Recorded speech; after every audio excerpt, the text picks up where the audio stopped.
നമസ്കാരം ട്രേഡേഴ്സ്. ഇന്ന് ഞായറാഴ്ചയാണ്. മാർക്കറ്റ് ഔട്ട്ലുക്ക് ഒരാഴ്ചയിലെ മാർക്കറ്റിനെ സ്വാധീനിക്കുന്ന പ്രധാന ഈവൻറ്റുകൾ നമ്മൾ ഇന്ന് ഡിസ്കസ് ചെയ്യുന്നുണ്ട്.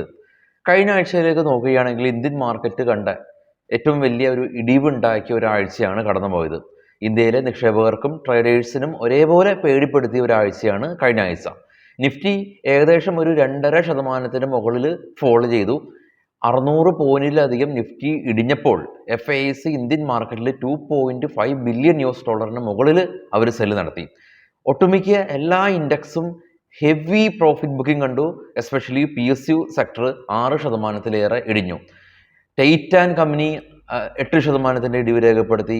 HDFC ബാങ്ക് 5% ഇടിവ് രേഖപ്പെടുത്തി. ശ്രീറാം ഫിനാൻസ് 10% ഇടിവ് രേഖപ്പെടുത്തിയപ്പോൾ കഴിഞ്ഞ ആഴ്ച നിഫ്റ്റീനെ ഫർദറായിട്ട് ആകാതെ ഹെൽപ്പ് ചെയ്തത് ഓട്ടോമൊബൈൽ സെക്ടറിൽ നിന്ന് ഹീറോ മോട്ടോ കോർപ്പ്, ടാറ്റ മോട്ടോഴ്സ് തുടങ്ങിയ കമ്പനീസാണ്. കൂടാതെ തന്നെ FMCG സെക്ടറിൽ നിന്ന് HUL, ഹിന്ദുസ്ഥാൻ യൂണിലിവർ പോലെയുള്ള, ബ്രിട്ടാനിയ പോലെയുള്ള കമ്പനീസും നിഫ്റ്റീനെ ഫർദറായിട്ട് ആക്കാതെ ഹെൽപ്പ് ചെയ്തിട്ടുണ്ട്. കഴിഞ്ഞ ആഴ്ചയിൽ ഗ്ലോബൽ മാർക്കറ്റിൻ്റെ ഭാഗത്തു നിന്ന് യാതൊരു ഭീഷണിയും ഇന്ത്യൻ മാർക്കറ്റിൽ ഉണ്ടായിട്ടില്ല. കഴിഞ്ഞ ആഴ്ചയിൽ എല്ലാ ദിവസവും US മാർക്കറ്റ് ഗ്രീനിൽ ക്ലോസ് ചെയ്തിട്ടുണ്ട്, യൂറോപ്യൻ മാർക്കറ്റ് ഗ്രീനിൽ ക്ലോസ് ചെയ്തിട്ടുണ്ട്, ഒട്ടുമിക്ക ദിവസങ്ങളിലും ഏഷ്യൻ മാർക്കറ്റ് ഗ്രീനിൽ ക്ലോസ് ചെയ്തിട്ടുണ്ട്. ഇന്ത്യൻ മാർക്കറ്റിൽ ഇന്ത്യയുടെ വോളറ്റിലിറ്റി ഇൻഡെക്സ് ആയിട്ടുള്ള ഇന്ത്യ വിക്സ് 18.5 എത്തി നിൽക്കുന്ന ഈ ഒരു സാഹചര്യത്തിൽ കഴിഞ്ഞ ആഴ്ചയിൽ ഏറ്റവും വലിയൊരു ഇടിവിന് നമ്മൾ സാക്ഷ്യം വഹിച്ചിട്ടുണ്ട്. ഇനി എന്തെങ്കിലും ഒരു പോസിറ്റീവായിട്ടുള്ള കാര്യമുണ്ടോ എന്ന് ചോദിച്ചാൽ ഇന്ത്യയിലെ ഇൻഡസ്ട്രിയൽ പ്രൊഡക്ഷൻ ഡേറ്റ വന്നു. 4.9% ഒരു ഉയർന്ന രീതിയിൽ ഇന്ത്യയിലെ ഇൻഡസ്ട്രിയൽ പ്രൊഡക്ഷൻ ഡേറ്റ കഴിഞ്ഞ ദിവസം വന്നിട്ടുണ്ട്. അത് മാത്രമാണ് നമുക്ക് പോസിറ്റീവായിട്ടുള്ള ഒരു ഘടകമുള്ളൂ. പക്ഷേ അതിൽ നമുക്ക് സന്തോഷിക്കാനുള്ള വകയില്ല. കാരണം നമ്മളുടെ മാർക്കറ്റ് കഴിഞ്ഞ വെള്ളിയാഴ്ച ക്ലോസ് ചെയ്തതിന് ശേഷം നിഫ്റ്റി ഫർദറായിട്ട് വീണ്ടും 50 പോയിന്റിൻ്റെ ഒരു ഇടിവാണ് ഉണ്ടാക്കിയിട്ടുള്ളത്.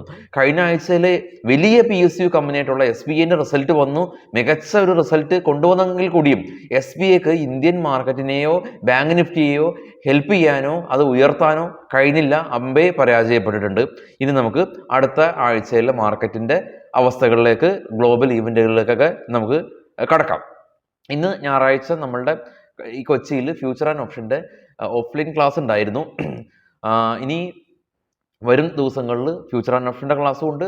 കൂടാതെ തന്നെ സ്വിംഗ് ട്രേഡിൻ്റെ ഓഫ്ലൈൻ ക്ലാസ്സും ഉണ്ട്. ഇത് തന്നെ ഓൺലൈനായിട്ട് നിങ്ങൾക്ക് ജോയിൻ ചെയ്യാം. ഏത് കോണിലിരുന്ന് വേണമെങ്കിലും നിങ്ങൾക്ക് പഠിക്കാം. നിഫ്റ്റിയുടെ ചാർട്ട് പരിശോധിക്കുകയാണെങ്കിൽ കഴിഞ്ഞ തിങ്കളാഴ്ച മൺഡേ ഓപ്പൺ കാണാം. അതിൽ നിന്ന് ഏകദേശം ഒരു 2.71% അഥവാ 611 പോയിന്റ് നിഫ്റ്റി ഇടിവ് രേഖപ്പെടുത്തിയിട്ടുണ്ട്. അവസാനം നിഫ്റ്റി 22,055 ഉള്ളത്. 22,000 മുകളിൽ ക്ലോസ് ചെയ്താൽ കൂടിയും നിഫ്റ്റിയുടെ ഇപ്പോൾ ഫ്യൂച്ചർ കോൺട്രാക്ട് ഇടിഞ്ഞിട്ടുണ്ട്. 22,000 താഴെയാണ് ഉള്ളത്. ഇനി ഗ്ലോബൽ മാർക്കറ്റ് നോക്കുകയാണെങ്കിൽ ഏറ്റവും താഴെ കാണാം നാസ്ഡാക്ക് ഫ്ലാറ്റിലടച്ചു. ഡോ പോസിറ്റീവായിരുന്നു. UK മാർക്കറ്റും ജർമ്മൻ, ഫ്രാൻസ് മാർക്കറ്റ് പോസിറ്റീവിൽ അടിച്ചിട്ടുണ്ട്. കൂടാതെ തന്നെ ഏഷ്യൻ മാർക്കറ്റ് എല്ലാം തന്നെ പോസിറ്റീവാണ് ഉണ്ടായിരുന്നത്. കഴിഞ്ഞ വെള്ളിയാഴ്ച മാത്രമാണ് നിഫ്റ്റി പോസിറ്റീവിൽ ക്ലോസ് ചെയ്തിട്ടുള്ളത്. ബിറ്റ് കോയിൻ 60,000 ഉള്ളത്. ബിറ്റ് കോയിൻ്റെ വാല്യൂസ് എല്ലാം മാറും. ഗോൾഡ് ഇന്റർനാഷണൽ മാർക്കറ്റിൽ $2,360 എന്ന നിലയിലാണ് ഉള്ളത്. അടുത്ത ആഴ്ച മാർക്കറ്റിനെ സ്വാധീനിക്കുന്ന പ്രധാന ഈവൻറ്റിൽ ഓരോ രാജ്യത്തെ ഈവൻറ്റും സമയമുണ്ട്. മെയ് 13 തിങ്കളാഴ്ച ദിവസം യൂറോസോണിൻ്റെ എക്കണോമിക് ഫോർകാസ്റ്റ് വരുന്നുണ്ട്. മെയ് 14 US ഫെഡറൽ റിസർവിൻ്റെ ചെയർമാനായിട്ടുള്ള ജെറോം പവലിൻ്റെ സ്പീച്ച്. ജർമ്മനിയിൽ നിന്ന് ഇൻഫ്ലേഷൻ, ഇന്ത്യയുടെ WP inflation. May 15 US inflation data, യൂറോസോണിൻ്റെ GDP, ഇന്ത്യയുടെ ട്രേഡ് ബാലൻസ്. മെയ് 16 US നിന്ന് ഇനീഷ്യൽ ജോബ്ലെസ് ക്ലെയിം. മെയ് 17 ചൈനയുടെ ഇൻഡസ്ട്രിയൽ പ്രൊഡക്ഷൻ, യൂറോസോണിൻ്റെ CPI ഇൻഫ്ലേഷൻ, ഇന്ത്യയുടെ ബാങ്ക് ലോൺ ഗ്രോത്ത് ഡേറ്റ വരുന്നുണ്ട്. നിഫ്റ്റിയുടെ ഓപ്പൺ ഇൻട്രസ്റ്റ് ആണ് 22,000 മേജർ സപ്പോർട്ട് സോണായിട്ട് നിലവിലുള്ളത്. അത് മാത്രമാണ് ആശ്വാസം നൽകുന്ന ഒരു വക. കാരണം 22,000 മേജർ സപ്പോർട്ട് സോണായിട്ട് നിഫ്റ്റിയുടെ കറണ്ട് വീക്ക് എക്സ്പയറിയിലും മന്ത്ലി എക്സ്പയറിയിലും 22,000 മേജർ സപ്പോർട്ട് സോണായിട്ട് നിൽക്കുന്നുണ്ട്. നമ്മളിപ്പോൾ കണ്ടിട്ടുള്ളത് ഗ്ലോബൽ മാർക്കറ്റാണ്. കൂടാതെ തന്നെ അടുത്ത ആഴ്ചയിലെ മാർക്കറ്റിനെ സ്വാധീനിക്കുന്ന പ്രധാന ഈവൻറ്റുകളിൽ ശ്രദ്ധിക്കുമ്പോൾ മനസ്സിലാക്കാൻ സാധിക്കുന്നത് അതിഭീകരമായിട്ടുള്ള ഈവൻ്റാണ് ഉള്ളത്. അതായത് കഴിഞ്ഞ ആഴ്ചയിലെ ഗ്ലോബൽ മാർക്കറ്റിനെ സ്വാധീനിക്കുന്ന ഈവൻ്റ് ഒന്നും ഉണ്ടായിരുന്നില്ല.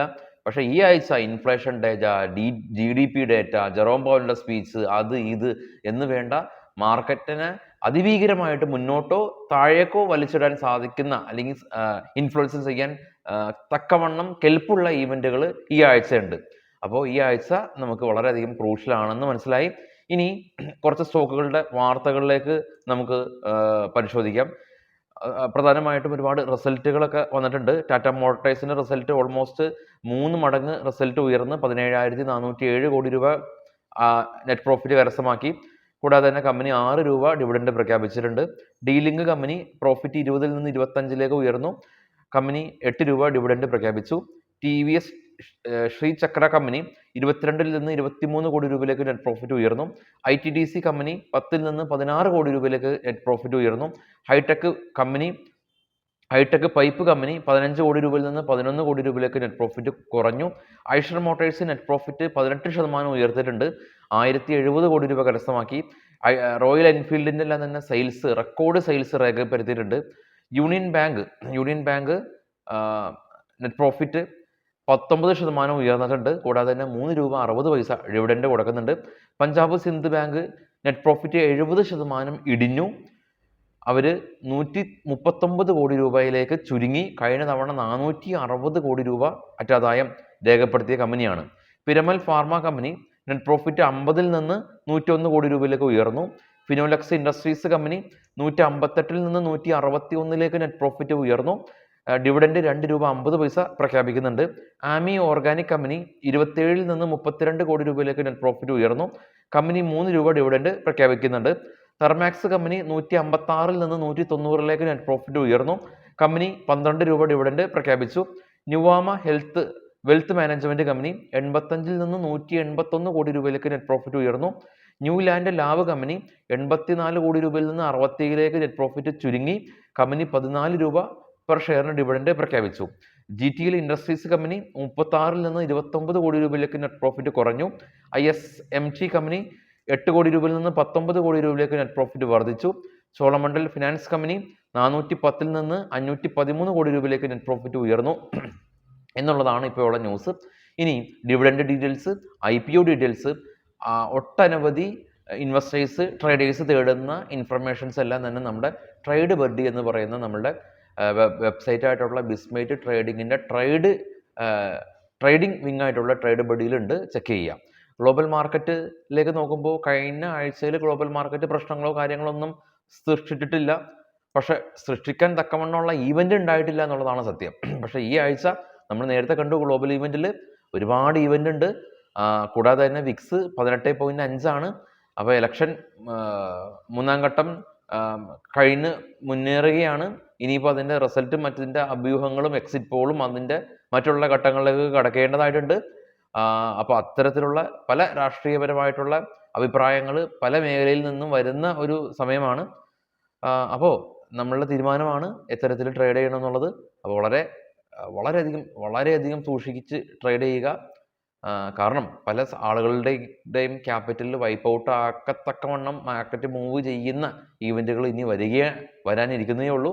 അപ്പോൾ എല്ലാവർക്കും ശുഭരാത്രി. Thank you.